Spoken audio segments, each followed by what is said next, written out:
आइए देखते हैं class 10th basic of trigonometry. Trigonometry 3 letter से मिलकर बना है, ट्राई, गॉन और तीसरा है मेट्री। ट्राई मतलब 3, गॉन मतलब साइड्स और मेट्री का मतलब मेजरमेंट।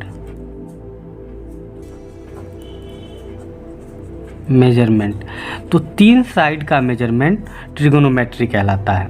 अब 3 साइड वाला क्या होता है, तो 3 साइड में ट्रायंगल होता है, ठीक है। और यहाँ हम लोग राइट एंगल ट्रायंगल के बारे में जानेंगे। Right angle triangle. अब आइए जान जाते हैं राइट एंगल ट्रायंगल के बारे में कुछ बातें। तो एक अगर हम राइट एंगल ट्रायंगल ले लें, ये एक ट्रायंगल हम बना लिए ए बी सी और ये बी हमारा राइट एंगल है, ठीक है। अगर ध्यान देंगे यहाँ पे 3 साइड है, ए बी सी और सी ए। अगर हम ए पॉइंट पे खड़े हैं, ए वर्टेक्स पे खड़े हैं और यहाँ पे मान लेंगे ये एंगल है थीटा, ठीक है।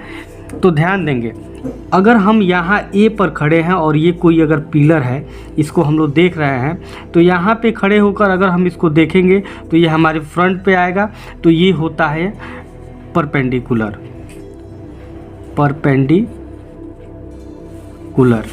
इसको हम लोग पी से रिप्रेजेंट करते हैं। जिस पे हम लोग खड़े हैं, जिस साइड पे हम लोग खड़े हैं, इस साइड पे खड़े होकर देख रहे हैं इसको, तो इसको हम लोग बोलते हैं बेस। इसको बी से रिप्रेजेंट करेंगे। और 90 डिग्री के सामने के साइड को हम लोग बोलते हैं हाइपोटेनस। इसको कैपिटल एच से रिप्रेजेंट करते हैं। राइट एंगल ट्रायंगल में किसी भी साइड को फाइंड करने के लिए पाइथागोरस थ्योरम यूज करते हैं। तो अब हम लोग जानते हैं कि पाइथागोरस थ्योरम होता क्या है। पाइथागोरस थ्योरम, ठीक है। तो पाइथागोरस थ्योरम के अकॉर्डिंग हाइपोटेनस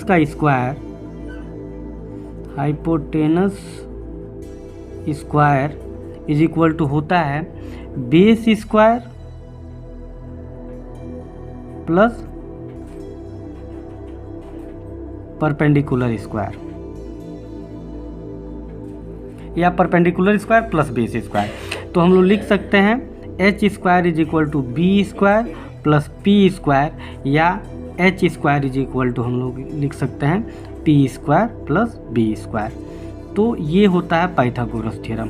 अगर 2 साइड दिया हो तो तीसरा साइड हम लोग फाइंड करने के लिए पाइथागोरस यूज करेंगे राइट एंगल ट्रायंगल में, ठीक है। अब आइए जानते हैं ट्रिगोनोमेट्रिक रेशियो। अगर ये पी क्यू आर एक राइट एंगल ट्रायंगल है और क्यू जो है वो राइट एंगल पे है, तो हम लोग जानते हैं ये थीटा है, तो ये परपेंडिकुलर हो जाएगा फ्रंट साइड, ये नीचे वाला बेस हो जाएगा और ये हाइपोटेनस 90 डिग्री के सामने की साइड हाइपोटेनस हो जाएगा। अब ट्रिग्नोमेट्रिक रेशियो 6 होते हैं। तो ध्यान देंगे, पहला होता है साइन, और इस एंगल के लिए निकालेंगे तो हो जाएगा साइन थीटा। दूसरा कॉस थीटा और तीसरा टेन थीटा। ये तीनों मेन होते हैं। चौथा होता है साइन का जस्ट अपोजिट होता है, वो होता है कोसेक थीटा। पांचवा कॉस का उल्टा होता है सेक थीटा, और छठवां टेन का उल्टा होगा कॉट थीटा। अब ध्यान देंगे, यहाँ पे हम लोग जानते हैं कि ये P परपेंडिकुलर है, B बेस है और H क्या है, हाइपोटेनस है। तो sine theta is equal to होता है perpendicular by hypotenuse, P by H, ठीक है। उसी तरह cos theta is equal to होता है B by H, base by hypotenuse, और tan theta is equal to होता है परपेंडिकुलर बाई बेस। ये 3 अगर याद हो गए तो ये तीनों बहुत आसान है। ये अभी बताए हैं कि साइन का उल्टा होता है कोसेक, तो अगर ये P बाई H है तो ये हो जाएगा H बाई P। कॉस का उल्टा सेक, तो कॉस इज इक्वल टू है बी बाई एच, तो ये हो जाएगा एच हाइपोटेनस बाई बेस।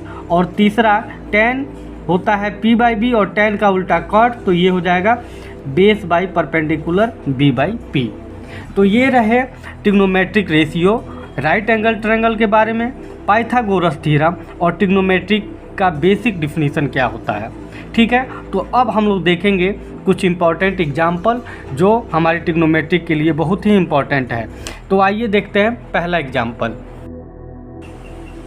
तो पहले एग्जाम्पल में बोल रहा है in triangle A B C B is right angle and A B is equal to 3 centimetre, B C is equal to 4 centimetre, then find sine A cos A tan A. Solution देखेंगे, यहाँ एक triangle हमने लिया ए B C, B जो है वो right angle है, तो ये हो जाएगा बेस, ये परपेंडिकुलर। अगर इस ए के बारे में अगर यहाँ थीटा है, मान लीजिए यहाँ ए sign A, sine cos A और टेन ए पूछा है, यानी इस पे हम लोग खड़े हैं, ए वाले पॉइंट पे हम लोग खड़े हैं, तो यहाँ खड़े हैं, तो ये परपेंडिकुलर, ये बेस और ये हाइपोटेनस। आ रहा है समझ में? तो इसका मतलब ये है कि बेस और परपेंडिकुलर दिया, हाइपोटेनस नहीं दिया। ए बी दे दिया है 3, बी सी दे दिया है 4, तो हम लोग अब पाइथागोरस से ये हाइपोटेनस की वैल्यू यहाँ निकालेंगे। ठीक है, तो देखते हैं। तो अब अप्लाई करेंगे पाइथागोरस थ्योरम, तो लिखेंगे by Pythagoras theorem in triangle A B C, triangle A B C में। तो हम लोग जानते हैं होता है क्या, hypotenuse square is equal to perpendicular square plus base square. Hypotenuse नहीं मालूम है, लिख देंगे H square is equal to perpendicular मालूम है 4 स्क्वायर प्लस 3 स्क्वायर, बेस 3 है, तो H square is equal to मिल जाएगा 4 का स्क्वायर हो जाएगा 16 और 3 का स्क्वायर हो जाएगा 9, एच इज इक्वल टू हो जाएगा रूट में 16 प्लस 9 25, यानी हाइपोटेनस कितना आ जाएगा, रूट 25 की वैल्यू 5 सेंटीमीटर। ठीक है, तो ये हो गया हाइपोटेनस, तो हम लोग लिख देंगे ए सी हाइपोटेनस इज इक्वल टू क्या हो जाएगा 5 सेंटीमीटर। अब ध्यान देंगे, अब हम लोगों को फाइंड करना है sine A, cos A and tan A. तो साइन ए देखिए, sine A is equal to, A का मतलब हम यहाँ पे हैं खड़े, तो साइन ए हो जाएगा परपेंडिकुलर बाई हाइपोटेनस। परपेंडिकुलर कितना है, तो 4 और हाइपोटेनस क्या है 5, तो sine A is equal to हो जाएगा 4/5। दूसरा है कॉस ए, तो कॉस ए क्या हो जाता है बी बाई एच, यानी बेस बाई हाइपोटेनस। बेस कितना है, तो ये बेस हो जाएगा यहाँ पे 3 और हाइपोटेनस कितना है 5, तो ये हो जाएगा 3/5। और तीसरा टेन ए, टेन ए क्या होता है परपेंडिकुलर बाई बेस, तो परपेंडिकुलर कितना है, ये परपेंडिकुलर हमारा 4 सेंटीमीटर है और बेस है 3 सेंटीमीटर। ठीक है, तो ये हो जाएगा आंसर। बाकी के एग्जाम्पल अगले वीडियो में देखेंगे। Okay, thank you.